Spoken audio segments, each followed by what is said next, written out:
प्रत्येक व्यक्ति को पता है कि मृत्यु निश्चित है। ये भी मालूम है कि ये जो भी संपत्ति, संतान जिसको हम अपनी मानते हैं,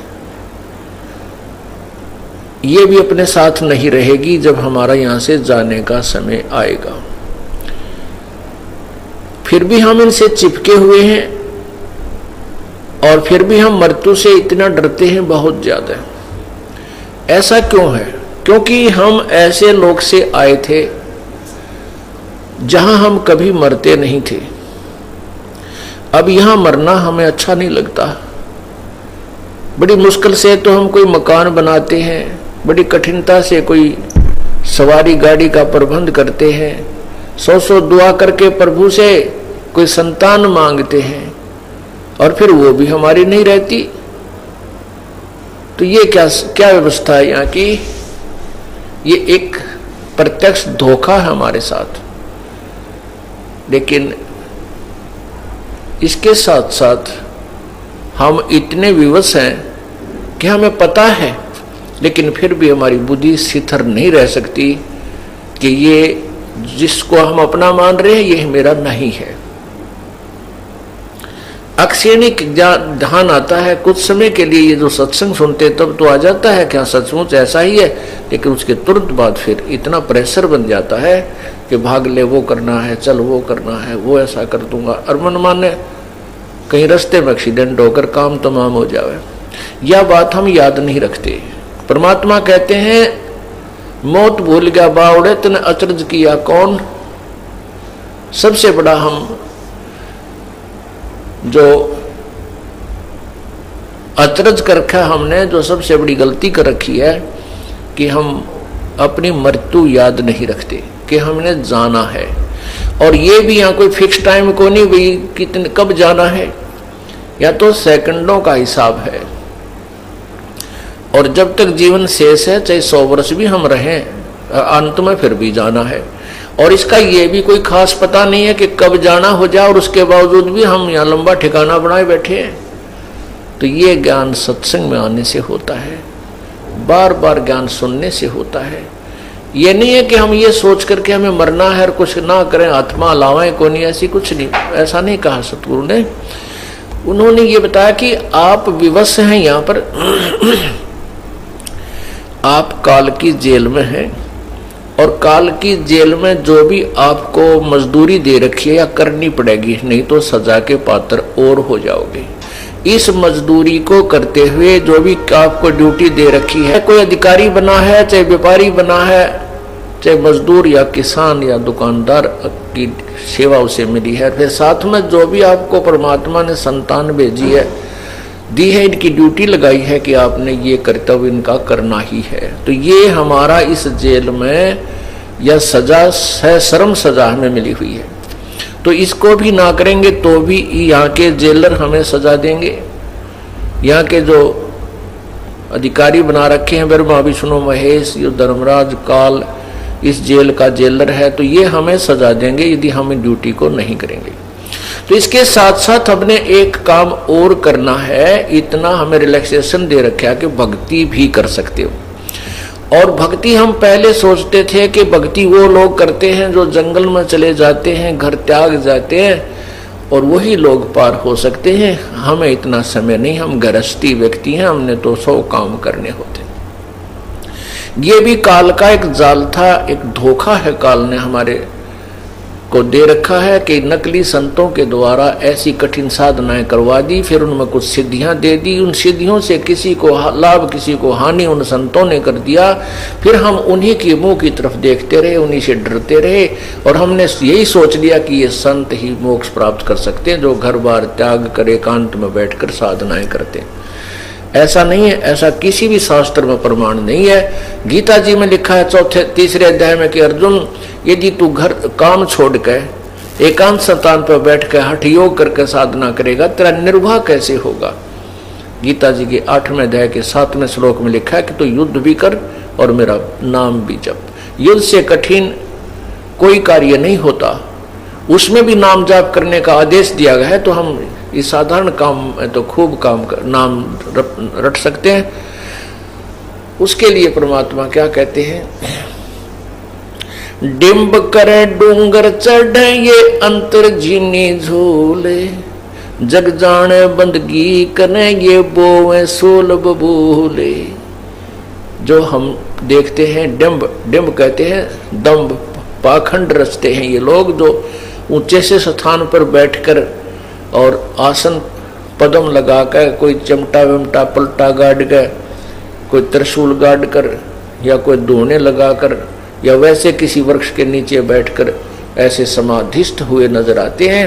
परमात्मा कहते हैं ये हठ योग कर रहे हैं, जिसके विषय में गीता जी में तुरंत बिल्कुल मना किया हुआ है और कहा है ऐसे लोग तो जो है ये पाखंडी होते हैं, ये ढोंगी होते हैं और हठ योग करने से हानि होती है, लाभ नहीं। उनके विषय में कहा कि दम्भ करें, डूंगर चढ़े यानी ऊंचे से टीले पर बैठ जाते हैं, पहाड़ पर्वत पे, दूर से दिखाई दो बैठा महात्मा, दुनिया अपने आप आकर्षित होकर उनके पास जावे और उनकी पूजा में लग जा, इस तरह के वो एक आकर्षण करते हैं।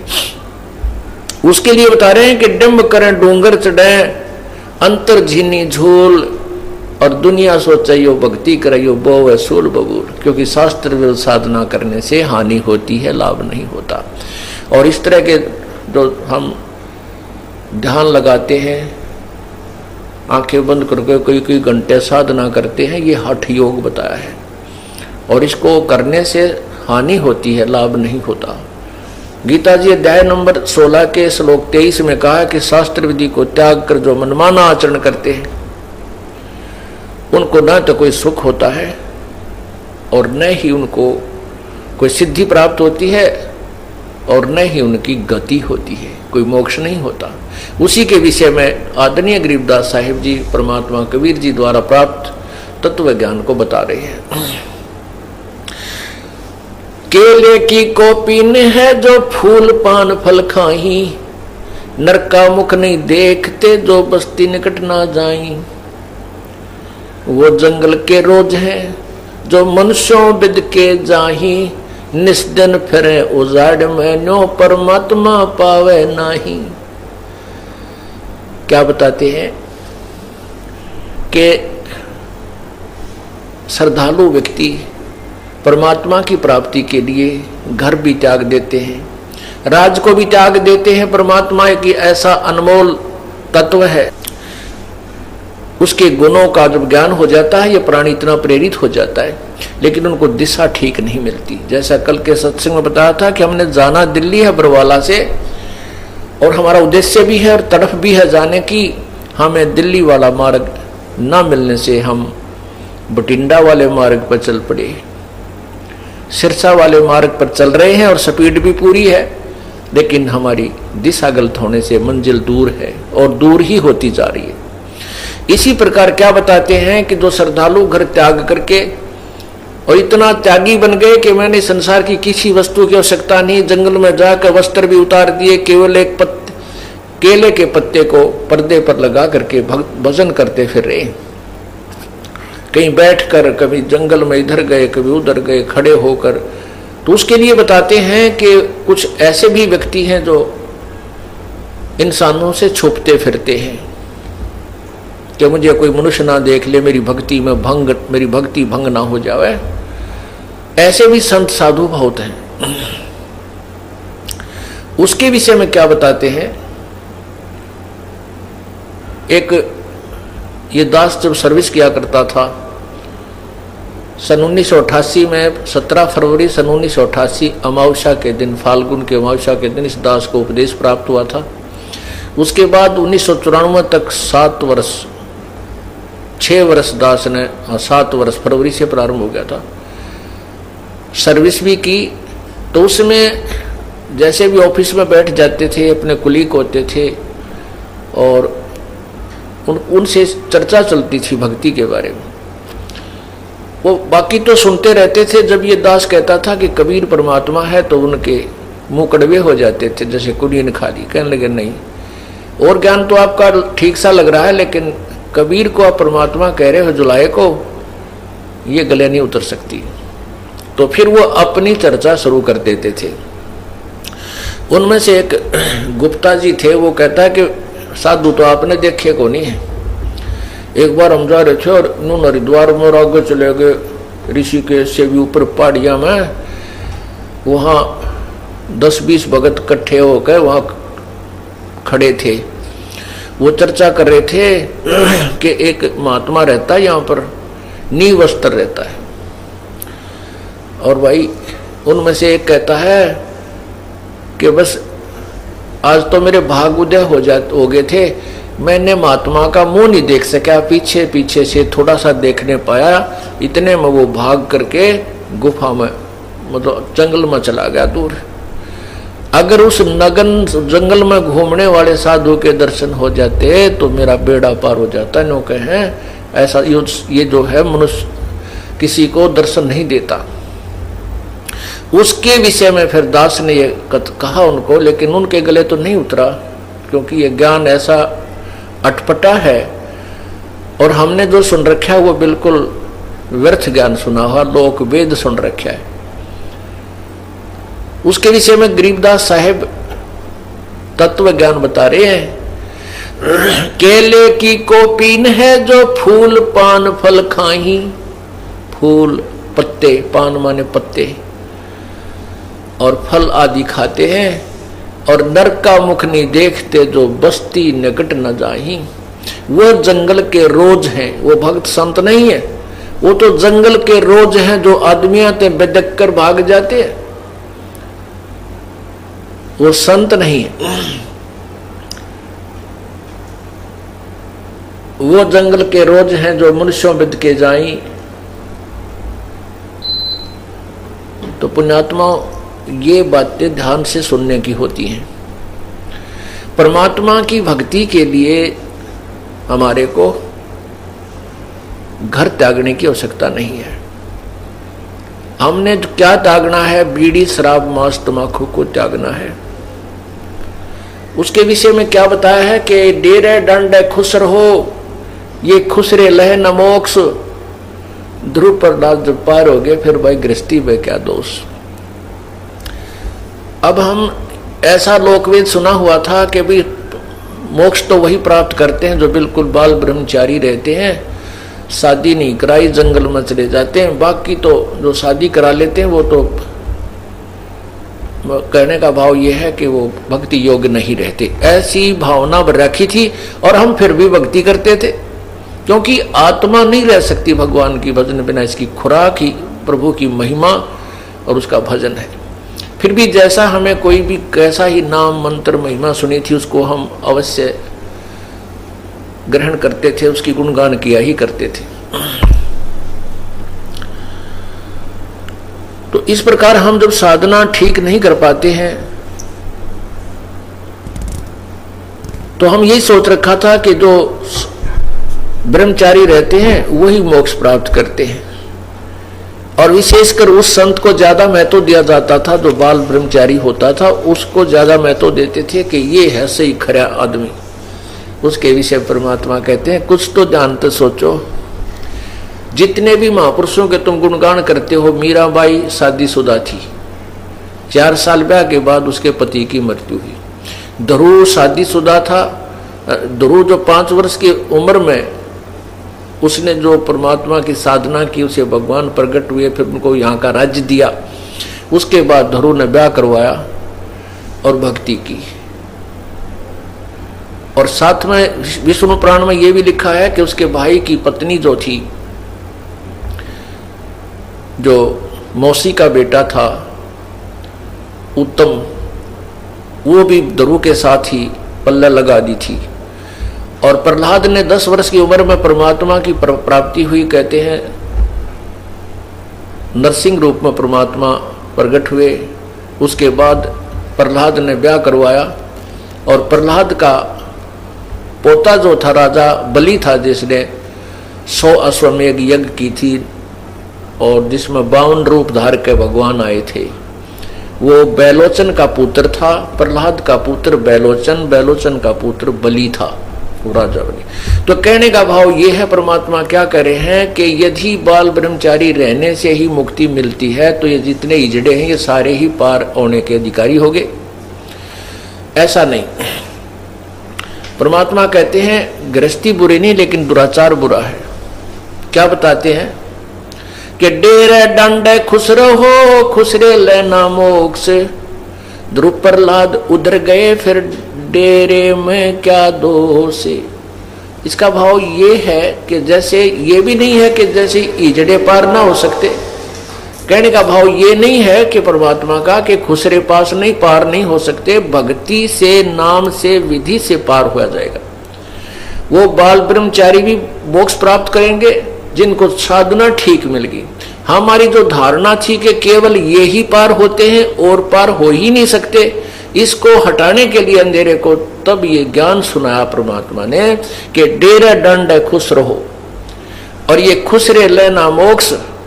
यदि केवल बाल ब्रह्मचारी रहने से मुक्ति हो तो तुम्हारा नंबर नहीं आ सकता, ये जो ना हिजड़ों का ही नंबर पहले आए नहीं, और भक्ति ही करनी पड़ेगी दोनों को ही, ब्रह्मचारी है उसको भी और ना है उसको भी, लेकिन दुराचारी नहीं होना चाहिए। तो उसमें भक्ति जो जितनी करेगा, चाहे ब्रह्मचारी करो चाहे गृहस्थी करो, उस भक्ति से मोक्ष होगा। ये तो एक नाम की मजदूरी है, जो जितनी कर लेगा वह उसके साथ होगी, वो कमाई उसके संग रहेगी। तो पुण्यात्माओं इस इतना अंधेरा कर दिया था कि हमारा भक्ति से भी मन उठने लग गया था कि मोक्ष तो वही प्राप्त कर सकते हैं जिन्हें दाढ़ी दूध बढ़ा रखी है, गल में माला डाल रखी है, दूना पर तपते हैं, दूने लगा करके चारों तरफ अग्नि बाल करके उनमें तपस्याएं करते हैं। तो परमात्मा कहते नहीं, वो साधना मोक्ष की नहीं है।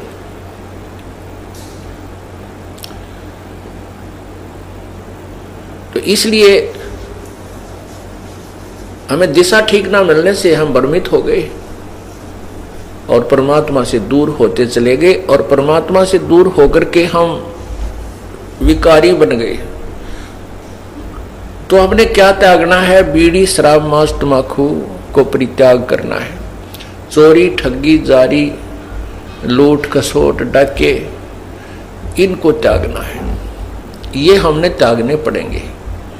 उसके बाद जो हमारे ऊपर 4-5 और विकार लगा रखे हैं काल भगवान ने, काम यानी विषय वासनाएं, क्रोध मोह लोभ अहंकार, ये जीव के बस का नहीं कि इनको त्याग सके। बीड़ी शराब मांस तम्बाकू चोरी ठगी हम त्याग सकते हैं।